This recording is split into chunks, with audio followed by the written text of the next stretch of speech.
Hi everyone, आज हम लोग न्यूक्लियर एंड पार्टिकल फिजिक्स से रिलेटेड इंपॉर्टेंट टॉपिक्स का एक क्विक रिवीजन करेंगे, है ना। तो पहला टॉपिक है फोर फंडामेंटल इंटरेक्शंस और उनका एक्सचेंज पार्टिकल क्या है, ठीक है ना। तो पहला इंटरेक्शन है ग्रेविटेशनल इंटरेक्शन, जिस पर जो एक्सचेंज होता है वो क्या होता है, ग्रेविटोन्स एक्सचेंज होता है। नेक्स्ट है आपका इलेक्ट्रोमैग्नेटिक इंटरेक्शन, जिस पर क्या एक्सचेंज होता है आप लोगों को पता होगा, फोटोन्स एक्सचेंज होता है ना।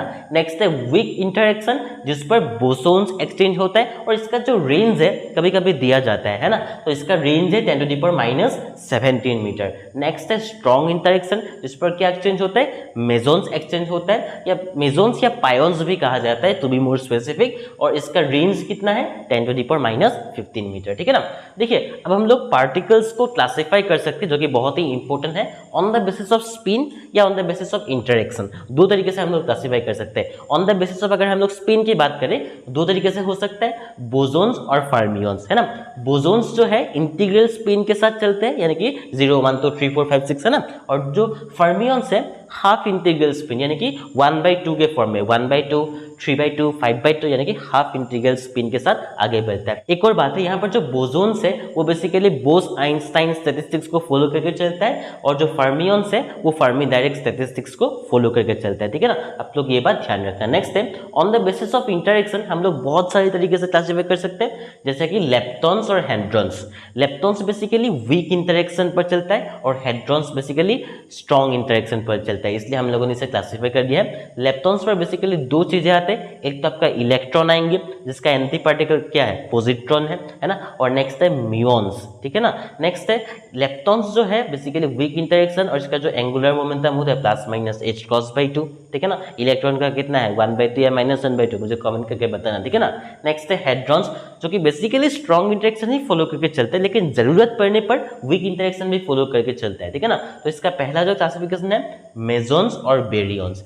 मेसोन्स में क्या आता है, मेसोन्स में तीन आते हैं, ये क्या है, पाई मेसोन्स, के मेसोन्स या केओन्स बोलते हैं, पायोन्स बोलते हैं, है ना, और ये क्या है, ईटा का सिंबल है। नेक्स्ट है आपका बेरियंस, जिसका स्पिन कितना है 1/2 है, और इसको भी हम लोग दो तरीके से डिवाइड कर सकते हैं, न्यूक्लियॉन्स और हाइपरॉन्स। न्यूक्लियॉन्स में बेसिकली न्यूक्लियस पर जो चीजें होता है, प्रोटॉन्स और न्यूट्रॉन्स, ठीक है ना, और हाइपरॉन्स पर चार चीजें होता है, लैम्डा, सिग्मा, साई और ये क्या होगा, ओमेगा होगा, ठीक है ना। आई होप यहाँ तक समझ के। नेक्स्ट हम लोग देखते हैं जो क्वार्क्स होते हैं, बेसिकली तीन जनरेशन ऑफ क्वार्क्स है। पहला जनरेशन पर क्या होता है, up quark, down quark. Next क्या है, सेकंड जनरेशन पर आपका स्ट्रेंजनेस और चार्म, और थर्ड जनरेशन पर आपका आता है टॉप और बॉटम, ठीक है ना। तो ये जनरेशन आप लोग याद रखना। नेक्स्ट है आपका गैस डिटेक्टर्स, है ना।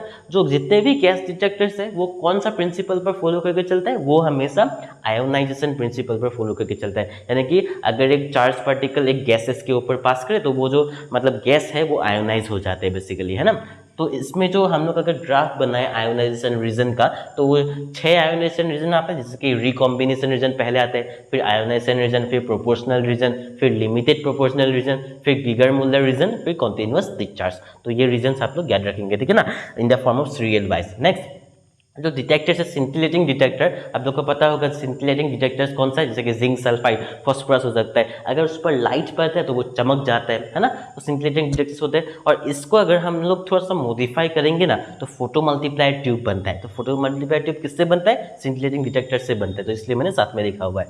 नेक्स्ट है बेटे-ब्लॉच फॉर्मूला, जो कि बेसिकली क्या रहता है, आयोनाइजेशन की वजह से जितना एनर्जी लॉस होता है उसको हम लोग बोलते हैं बेटे-ब्लॉच फार्मूला, है ना। तो यहाँ पर ये वाला फार्मूला है। इसी फार्मूला में से अगर हम लोग यहाँ से यहाँ तक अगर कंसीडर करें, सिर्फ यहाँ से यहाँ तक, है ना, यहाँ तक, है ना, माइनस ये वाला अगर ना देखें तो यही फार्मूला हो जाता है आपका बोर्स स्टॉपिंग फार्मूला। लेकिन अगर हम लोग थोड़ा सा मॉडिफाई करें ये वाला, तो -ln1 - v²/c² - v²/c², ये बन जाते हैं बेटे-ब्लॉच फार्मूला, ठीक है ना। नेक्स्ट है सेरेनकोव रेडिएशन, जो कि बेसिकली क्या है, आप लोग को पूछा जा सकता है कि सेरेनकोव रेडिएशन किसके सिमिलरिटी शो करके चलता है, वो चलता है सोनिक बूम इफेक्ट, ठीक है ना। नेक्स्ट है फोटो इलेक्ट्रिक इफेक्ट पर जो आइंस्टाइन ने फोटो इलेक्ट्रिक इक्वेशन दिया था, आप लोगों को पता होगा, जब एक मेटल के ऊपर लाइट पड़ता है तो वो अगर वर्क फंक्शन से ज़्यादा होता है एनर्जी, तो इलेक्ट्रॉन्स उसमें से निकलता है, ठीक है ना।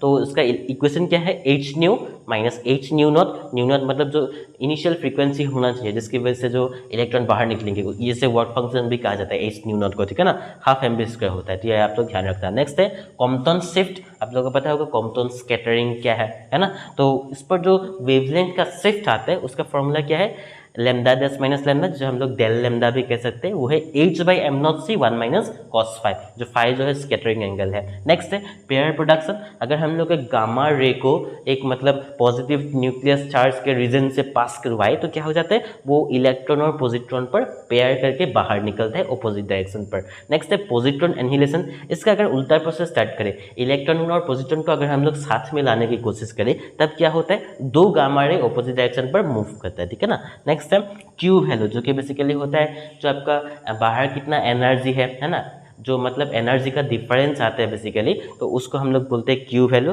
तो इसका फॉर्मूला क्या है, E B 1 + mb/my minus E A 1 - ma/my minus 2 E A ma/my E B mb/my cos theta ना।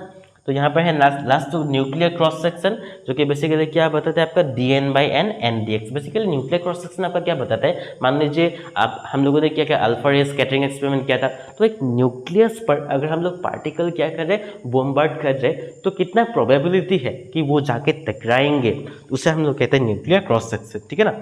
Last but not the least, जो गीगर-नत्तेल लॉ है वो क्या है, log 10 lambda is equal to a + b log r, जो कि basically आपका decay constant और आपका जो रेंज है उसको रिलेट करता है लिनियर फॉर्म में। log 10 lambda is equal to a + b log r।